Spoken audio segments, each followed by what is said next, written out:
जी, उसमें सच्चाई ये है कि हुजूर सल्लल्लाहु अलैहि वसल्लम के शान में जो गिरिराज महंत हैं, उन्होंने जो गुस्ताखियाँ की थी, उसके विरोध में हमारे यहाँ के अंजुमन सदर और अंजुमन सदर कमेटी, इसके अलावा उलमा कमेटी और सारी आवाम वहाँ पर ज्ञापन देने गई कि इनके खिलाफ एफआईआर की जाए।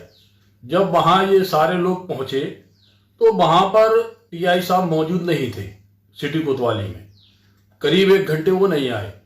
तो हमारे पास फोन आया और फिर हम भी वहाँ पर पहुँच गए जहाँ पे सारे लोग खड़े थे। वहाँ पर एडिशनल एसपी साहब भी थे, एसडीएम साहब भी थे, डिप्टी कलेक्टर साहब भी थे और वो हम लोगों से अच्छी तरह परिचय थे, क्योंकि हमारी जो तंजीम है वो आज करीब 14-15 साल से समाज सेवा का काम कर रही है। तो हम लोग शासन प्रशासन से मिलके ही काम करते हैं और हमारे जुलूस में आज तक ऐसा नहीं हुआ कि कभी किसी ने पथराव किया हो। कई ज्ञापन हम लोगों को दे चुके। जब मैं भी सदर रहा तब भी मैंने ज्ञापन दिए। करीब आज तक कभी भी ऐसी कोई घटना नहीं हुई। इसमें तो किसी की साजिश है कि जिसने इस तरीके की घटना को अंजाम दिया। क्योंकि जब टीआई साहब और पुलिस फोर्स आवाम को रोक रही थी, आवाम अंदर आने की कोशिश कर रही थी, तो दोनों में झड़प हुई। इनने लाठीचार्ज किया तो किसी असामाजिक तत्वों द्वारा वहां से पत्थरबाजी होने लगी। तो मुझसे एडिशनल साहब ने कहा, एसडीएम साहब मुझको हाथ पकड़ के साथ में लेके गए कि आपकी जनता बात मानती है, आप रोको। मैं गया, मैंने वहां रोका, लोगों को भगाया, भीड़ को चितर बितर किया, सारी भीड़ एक तरफ हुई।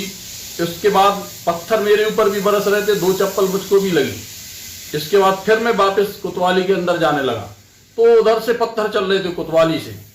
पुलिस भी उधर से पत्थर मार रही थी, टीआई साहब भी पत्थर मार रहे थे। तो फिर मैं बगल से बाहर निकल गया कि अब तो यहाँ माहौल खराब है। और ये पहली घटना ऐसी है जो छतरपुर का माहौल खराब किया गया। आज तक कभी भी हमारे शहर में इस तरह की घटना कभी भी नहीं हुई। नहीं, तो आप जो तंजीम चला रहे हैं तो उसमें खाली मुसलमानों के लिए काम करते हैं कि सभी? उसमें तो सभी वर्गों के लिए। हम लोग कोई भी वर्ग हमारे पास आता है तो हम लोग उनकी मदद के लिए एसपी साहब के पास भी जाते हैं, कलेक्टर साहब के पास भी जाते हैं, एसडीएम साहब के पास भी जाते हैं, उनकी काम कराते हैं। हिंदू वगैरह आते हैं? हाँ, हिंदू भी आते हैं, मुस्लिम भी आते हैं। और हमारी एक खानकाह है, उस खानकाह में बैठ के हम लोग हर संडे को जो भी समस्याएं होती हैं अपने समाज की भी और जो गैर समाज के लोग भी आते हैं उनकी भी समस्याओं का हम लोग हल कराते हैं। और ये पहली ऐसी घटना है। तो हम अपने मुख्यमंत्री जी से ये गुजारिश करेंगे कि आपके पास सच्चाई नहीं पहुंची और जो हमारी पुलिस प्रशासन है इसको भी गुमराह कर दिया गया मेरे बारे में। उनके सामने जब से डीआईजी साहब पहले यहाँ एसपी भी रहे तब भी उनके साथ हम लोगों ने मिलकर काम किया। कभी भी ऐसी घटना को कभी भी अंजाम किसी ने नहीं दिया। ये कुछ असामाजिक तत्वों द्वारा ये घटना कराई गई है, जिसकी मैं चाहता हूं प्रशासन से भी कि इसकी निष्पक्ष जांच करें और मुख्यमंत्री जी से भी मैं ये गुजारिश कर रहा हूं कि आप इस चीज की पुनः जांच करवाएं। तो जो इसमें उपद्रवी हैं वो अपने आप मिल जाएंगे, क्योंकि जो लोग गए थे वो उपद्रवी नहीं थे।